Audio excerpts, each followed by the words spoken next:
Bienvenidos una vez más a su curso de absorción y agotamiento.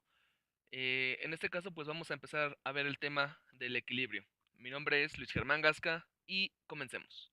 Bueno, ¿qué es el equilibrio? El equilibrio, en este caso en las transferencias de masa, pues se va a definir como en el punto en el que las concentraciones de A en el líquido y de A en el gas, pues son iguales. Entonces, como son iguales, ya no existe una transferencia de materia. ¿De acuerdo? Eh, Obviamente, cuando existe una transferencia de materia, pues el gas puede pasar al líquido y al mismo tiempo el líquido pasa al gas. Entonces, cuando llegan al equilibrio, pues esto se para. Nosotros podemos representar el equilibrio, en este caso, con una gráfica que para la absorción y el agotamiento, pues van a estar en relación. Más tarde veremos cómo se tiene que graficar o en un posterior video. Bueno, las líneas del equilibrio puede ser pues una línea recta, puede ser una curva cóncava hacia arriba, puede ser una curva cóncava hacia abajo. ¿De acuerdo? Va a depender del tipo de ecuación que tengamos para mi línea de equilibrio. Ok. Para la ecuación precisamente de la línea de equilibrio, pues nosotros podemos representarlos de una ecuación en fracción y una ecuación puede ser en relación también. En la absorción y en el agotamiento se tiene que tener cuidado en dónde estamos trabajando. Nosotros debemos de trabajar lo más alejado del equilibrio que se pueda. ¿De acuerdo? Eso es lo que nosotros tenemos que tener en cuenta. Como ya lo mencioné, pues obviamente eh, las ecuaciones me las pueden dar ya sea en fracción o me las pueden dar en relación. La m que podemos ver ahí, pues es la pendiente de la línea de equilibrio. ¿De acuerdo? Bueno, para calcular las concentraciones del equilibrio necesitaremos saber las concentraciones de la operación. Aquí podemos ver en la primera ecuación en relación que y1 en el equilibrio la vamos a calcular con x1 en el equilibrio. Obviamente la pendiente tendrá que estar dada pues en relación. Para calcular y2 en el equilibrio tiene que ser con x2 de la operación. Despejando x1 en el equilibrio, la vamos a calcular con y1 en el equilibrio. Y obviamente x2 en el equilibrio la vamos a calcular con y2 en el equilibrio. Si la ecuación está en fracción, entonces yo podría calcular las concentraciones en fracción del equilibrio. En este caso, si necesitamos y1 en el equilibrio, la calcularemos con x1, en este caso pues está en fracción. Si la pendiente está en fracción también, y2 en el equilibrio la vamos a calcular con x2. x1 en el equilibrio la vamos a calcular con y1 y x2 en el equilibrio la vamos a calcular con y2. Si queremos pasar de una a otra, pues obviamente convertimos con las fórmulas eh, que vimos en la parte de concentraciones. Vamos a recordar un poco en la absorción lo siguiente. En la absorción nosotros tenemos que el gas es el que vamos a procesar, el que es el rico en A, por lo tanto pues ya uno es la concentración más grande para el gas. ¿Con qué lo vamos a procesar? Bueno, lo vamos a procesar con un líquido. Este líquido pues es para dar servicio y es pobre en A. A la salida del gas pues va a salir pobre en A porque toda la concentración pues va a estar en X1. ¿Para qué recordamos esto? Bueno, porque aquí vamos a ver precisamente dónde trabajar en una absorción, ¿de acuerdo? Esto que estamos viendo pues son las condiciones de operación, las concentraciones que nosotros debemos de calcular para tener conocimiento de cómo es la operación. Ahora vamos a ver la línea del equilibrio. Mucha atención con esta gráfica, porque esta gráfica nos va a describir lo que vimos con los cálculos, pero ahora físicamente, ¿qué es lo que estamos haciendo? Quedamos que ya uno es la concentración más grande del gas, que en este caso es la que queremos reducir para poder tirarla, y ya 2 es la concentración a la salida del gas. Si nosotros entramos con ya uno hasta mi línea de equilibrio, bajamos y vamos a leer una x a 1 en el equilibrio. De la misma manera, con ya 2 entro a mi línea de equilibrio, bajo hasta leer x a 2 de equilibrio. Físicamente, x1 en el equilibrio sería la máxima concentración que podría salir el líquido en este caso, con la que podría salir.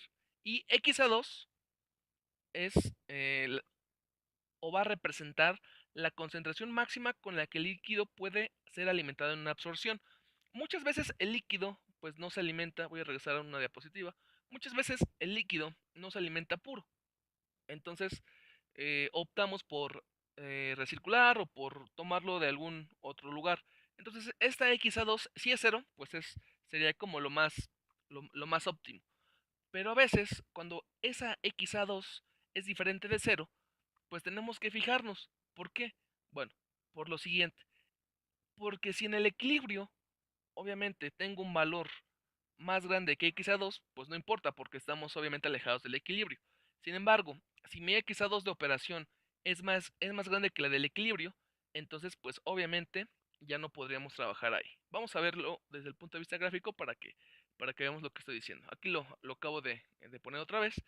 XA2 del equilibrio siempre tiene que ser mayor a XA2 en una absorción, ¿de acuerdo? Debemos de alimentar el líquido por debajo de la concentración del equilibrio. ¿Por qué? Recordemos que el equilibrio es un lugar en donde ya no hay transferencia de materia. Y si ya no hay transferencia de materia, entonces obviamente mi operación no se lleva a cabo. ¿De acuerdo? Entonces, una vez más, voy a decir lo siguiente. XA2 de operación tiene que ser menor a XA2 de equilibrio. ¿Por qué? Bueno, por lo siguiente. Si se fijan aquí, vemos que en este punto va a ser XA2. ¿Dónde quedaría el equilibrio? Bueno, pues quedaría aquí, ¿de acuerdo?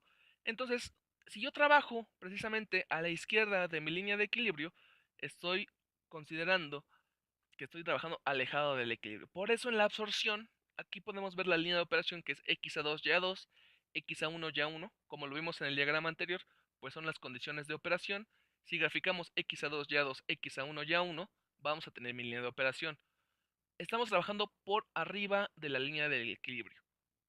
Por eso, por eso es recomendable que entre más lejos trabajemos del equilibrio, pues mi operación pues, se va a poder llevar a cabo. ¿De acuerdo? Aquí, por ejemplo, garantizamos que al no tocar la línea del equilibrio o al no rebasarla de este lado, pues se lleva a cabo la operación de absorción. Si mi XA2 de operación tocara la línea del equilibrio, pues entonces no se llevaría a cabo ninguna transferencia de materia. Si mi XA2 de repente estuviera al lado derecho de la línea del equilibrio, es decir, debajo de la línea del equilibrio también, entonces ya no tendríamos una absorción, sino tendríamos un agotamiento. Vamos a analizar precisamente el caso del agotamiento. En el agotamiento, lo que nosotros vamos a procesar es el líquido, ¿de acuerdo? El líquido está rico en A, es decir, XA2, lo vamos a procesar con un gas que es pobre en A. Va a salir el gas rico en A y va a salir el líquido pobre en A también. Vamos a ver que estas son precisamente mis condiciones de operación, las condiciones con las que yo voy a graficar mi línea de equilibrio. Aquí vamos a ver ahora lo siguiente. En mi gráfica pasada, nosotros calculamos XA1 de equilibrio y Ya1 de equilibrio, porque lo que estamos procesando era un gas.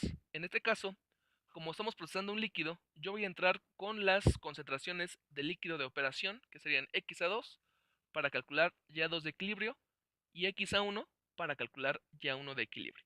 Entonces lo que nosotros vamos a ver es que lo que yo no tengo que tocar son las condiciones de equilibrio, pero del gas, ¿de acuerdo? Entonces, algo que analizamos en la absorción es que yo no tenía que tocar las X de equilibrio. Entonces, tenían que ser más bajas, tenían que estar a la izquierda. En este caso, yo no tengo que tocar las Y de equilibrio, tienen que estar las de operación por debajo. Ya uno, en este caso, pues va a representar la concentración máxima con la que el líquido puede ser alimentado en un agotamiento. Lo mismo que les había comentado. En este caso, si el gas está contaminado con una parte de A, yo debo de cerciorarme que esa concentración sea menor que la del equilibrio. Lo máximo que podría, digamos que ser admitido, pues podría ser algo por debajo del equilibrio. Una vez más, si tocamos el equilibrio, pues ahí ya no habría una transferencia de materia. ¿De acuerdo? Bueno, si analizamos lo siguiente, pues es lo que les comentaba. Ya2 de equilibrio tiene que ser mayor a Ya2 de operación. Mientras yo me mantenga por debajo de las concentraciones del equilibrio, pues yo voy a poder asegurar que hay una transferencia de materia. Gráficamente, ¿qué significa? Que yo voy a estar trabajando por debajo de la línea del equilibrio. Aquí está. Vemos mi línea de operación, x a 1 y a 1, x a 2 y a 2. Ya 1 de operación es menor a ya 1 de equilibrio, por eso está debajo. Ya 2 de operación está por debajo de ya 2 de equilibrio. Entonces, en el agotamiento, yo voy a trabajar debajo de la línea del equilibrio y en la absorción voy a trabajar por encima de la línea del equilibrio. ¿De acuerdo? Espero que les haya servido esta introducción al equilibrio. Recuerden, dejen sus dudas en los comentarios, compartan el video, dejen aquí su like. Bueno, pues muchas gracias y nos vemos en el siguiente video. Hasta luego.